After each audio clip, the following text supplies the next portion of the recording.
इसलिए जब अंगुलीमाल के पास कुछ सुधारने के लिए जाते हैं तो किसी प्रकार का क्रोध, किसी प्रकार की सेना या हथियार लेकर नहीं जाते हैं, क्योंकि उनका जो हथियार है वो संयम है, उनकी जो सेना है वो मैत्री है।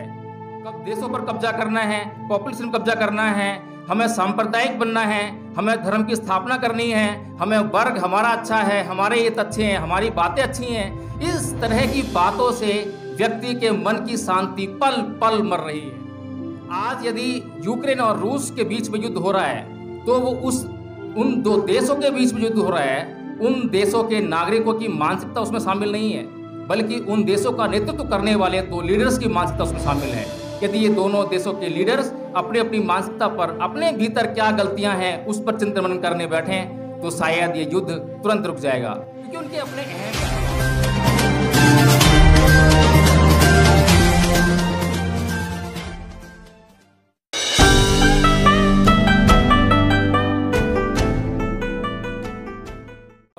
आज बात हो रही है विश्व शांति की स्थापना की।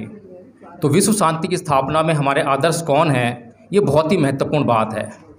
जिन आदर्शों की हम बात कर रहे हैं, क्या वे हमारे लिए विश्व शांति स्थापना में कहीं सहयोग कर सकते हैं या सहायक साबित हो सकते हैं, इस बात को विचार विमर्श करना बहुत आवश्यक है। मैंने जो पेपर सबमिट किया है उसमें मैंने बुद्ध की बात की है कि बुद्ध हमारे लिए विश्व शांति की स्थापना में किस तरह से सहायक साबित हो सकते हैं। बुद्ध दो अतियों के बीच का एक मार्ग सुझाते हैं। एक तरफ तो वह संस्कृति है जो अपने लिए किसी को भी मार डालने तक के लिए तत्पर है। एक उस संस्कृति के जो आदर्श हैं, उन्होंने कभी किसी भी युद्ध को शांति से कभी जीता ही नहीं, कभी बिना हथियारों के बात की नहीं।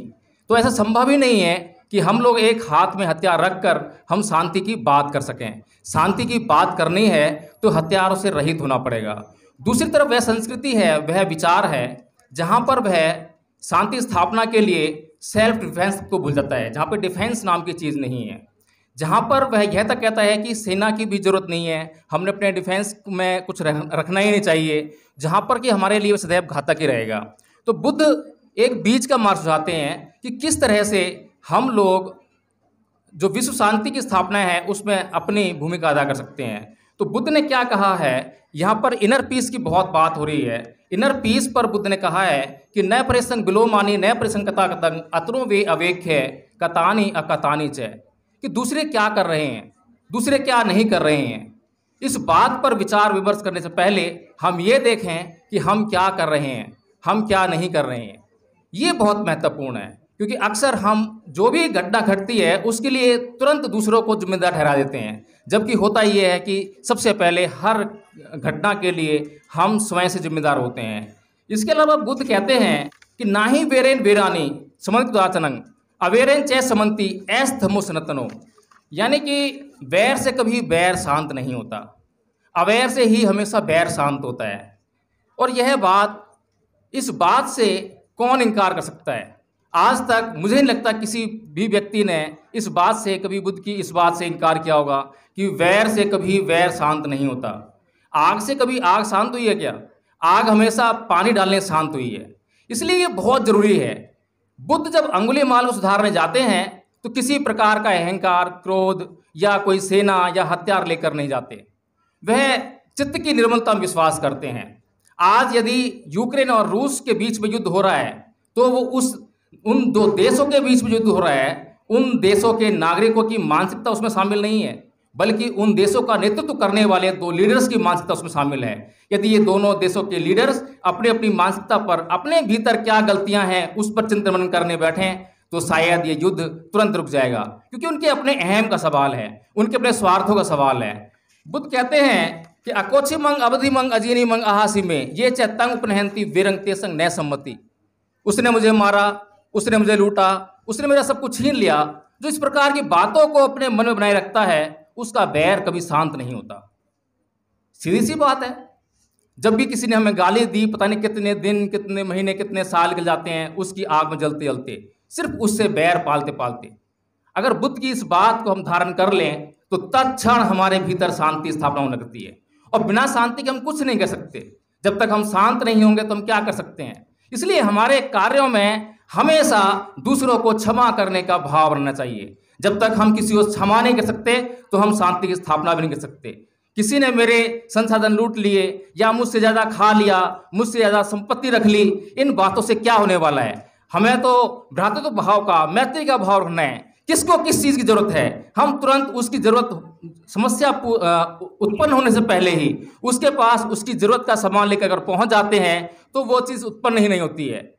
वो मैत्री की भावना हमारे अंदर होना बहुत जरूरी है। हमारे अंदर मैत्री की भावना तो है नहीं। हमें दूसरे के संसाधनों पर कब्जा करना है, कब देशों पर कब्जा करना है, पॉपुलेशन पर कब्जा करना है, हमें सांप्रदायिक बनना है, हमें धर्म की स्थापना करनी है, हमें वर्ग हमारा अच्छा है, हमारे हित अच्छे हैं, हमारी बातें अच्छी हैं। इस तरह की बातों से व्यक्ति के मन की शांति पल पल मर रही है और आदमी अशांत हो रहा है। लेकिन हम सोच ही नहीं पा रहे हैं कि आखिर समस्या क्या है। समस्या की जड़ में तो चित्त है, मन है, मन के अंदर सारे विकार उत्पन्न हो रहे हैं। इसीलिए बुद्ध ने कहा है कि फंदन चपलन चित्तंग दुरखंग दुनि वार्यंग उजुंग करोति मेधावी उसुकारो व तेजनंग, कि जो चित्त है यानी मन है बड़ा चंचल है, क्षणिक है, दुरक्ष है, बड़ी जल्दी से इधर से उधर हो जाता है और इसकी रक्षा बड़ी मुश्किल से होती है। और इसको जो सीधा करते हैं या कंट्रोल में रखते हैं वे लोग उसी तरह के होते हैं जिस प्रकार से कि एक बाण बनाने वाला व्यक्ति बाण को सीधा करता है। बाण को सीधा करना शायद सबसे मुश्किल काम रहा होगा।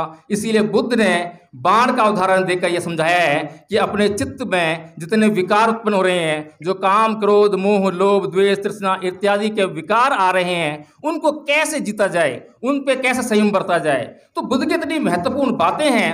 और बुद्ध यह भी कहते हैं कि नैतंग माता पिता कैयरा अये वापी च यातका सम्मा पड़े हितंग चित्तंग शेष रंग तत्व करे, यानी कि जितनी भलाई आपके माता पिता नहीं कर सकते हैं उससे कहीं अधिक भलाई आपका चित्त कर सकता है।